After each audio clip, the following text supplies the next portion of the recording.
इतिहास में ना कुछ ऐसे महान शासक हुए हैं जिनकी सोच आज भी सदियों बाद भी हमें रास्ता दिखाती है। तो चलिए आज हम ऐसे ही एक महान सम्राट की कहानी में थोड़ा गहरा उतरते हैं।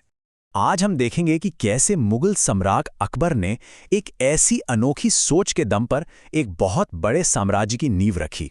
हम बात करेंगे उनकी विरासत की, उनकी सार्वभौमिक शांति की फिलॉसफी क्या थी, कैसे उन्होंने सहिष्णुता को एक हथियार की तरह इस्तेमाल किया और इससे कैसे एक सुपर पावर साम्राज्य खड़ा हो गया। और आखिर में हम देखेंगे कि उस सुनहरे दौर से हम आज क्या सीख सकते हैं। तो चलिए शुरू करते हैं अकबर के सामने जो पहाड़ जैसी चुनौती थी उससे। मतलब उनके लिए बादशाहत का सफर बिल्कुल भी आसान नहीं था। जरा सोच कर देखिए, कोई इतने बड़े और बिखरे हुए साम्राज्य को एक कैसे कर सकता है, और वो भी तब जब उसकी उम्र सिर्फ 13 साल हो। जी हां, सिर्फ 13 साल की उम्र में एक ऐसे साम्राज्य की बागडोर संभालना जो बिल्कुल टुकड़ों में बटा हुआ था, यही थी अकबर के सामने सबसे बड़ी, सबसे पहली चुनौती। उन्हें विरासत में जो साम्राज्य मिला था वो कोई छोटा मोटा नहीं था।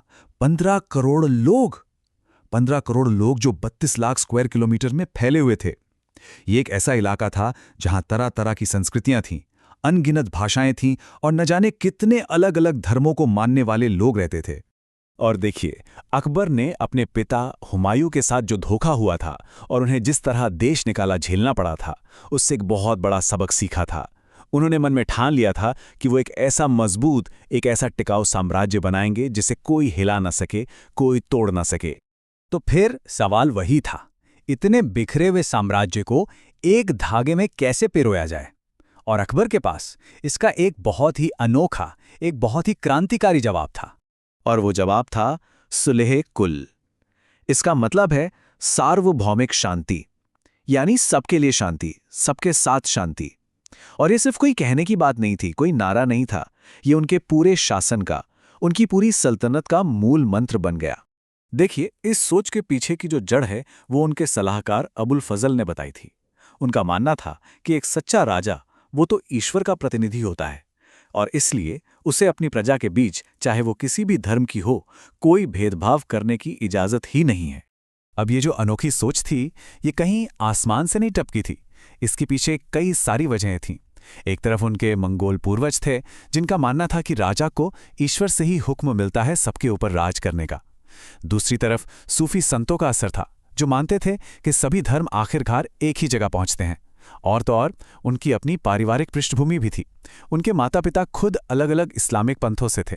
ठीक है, तो फिलॉसफी तो बहुत अच्छी थी, लेकिन सिर्फ सोचने से क्या होता है। अब देखते हैं कि अकबर ने इस शानदार विचार को, सुलह कुल को, हकीकत की जमीन पर कैसे उतारा।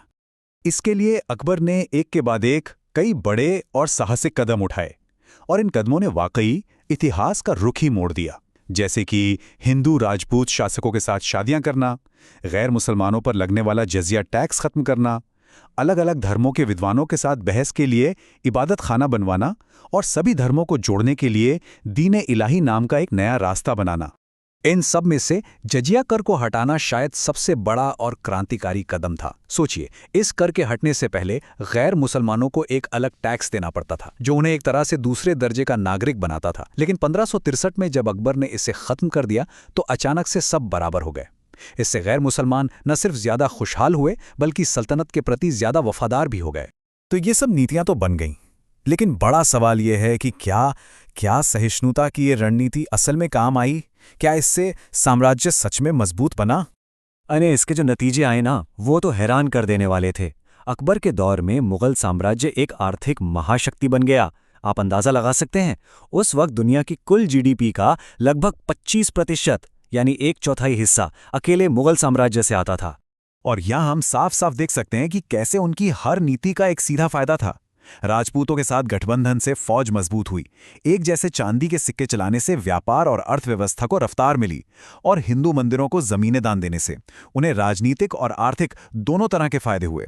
मतलब हर कदम बहुत सोचा समझा था। हाँ, लेकिन ऐसा नहीं है कि सब कुछ आसानी से हो गया। जब भी कोई इतना बड़ा बदलाव लाने की कोशिश करता है तो विरोध तो होता ही है। कई पुराने ख्यालात के मुस्लिम मंत्री और मुल्ला अकबर के खिलाफ हो गए।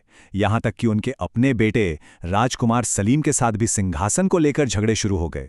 और वो जो इबादत खाना था वो भी अंतहीन बहसों की वजह से आखिरकार बंद करना पड़ा।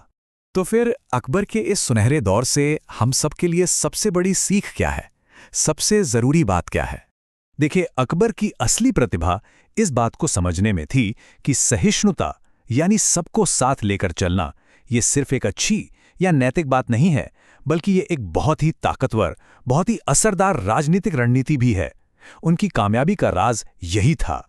और ये हमें आज एक बहुत बड़े सवाल के साथ छोड़ जाता है। क्या सार्वभौमिक शांति ही सत्ता और शक्ति का सबसे बड़ा हथियार है?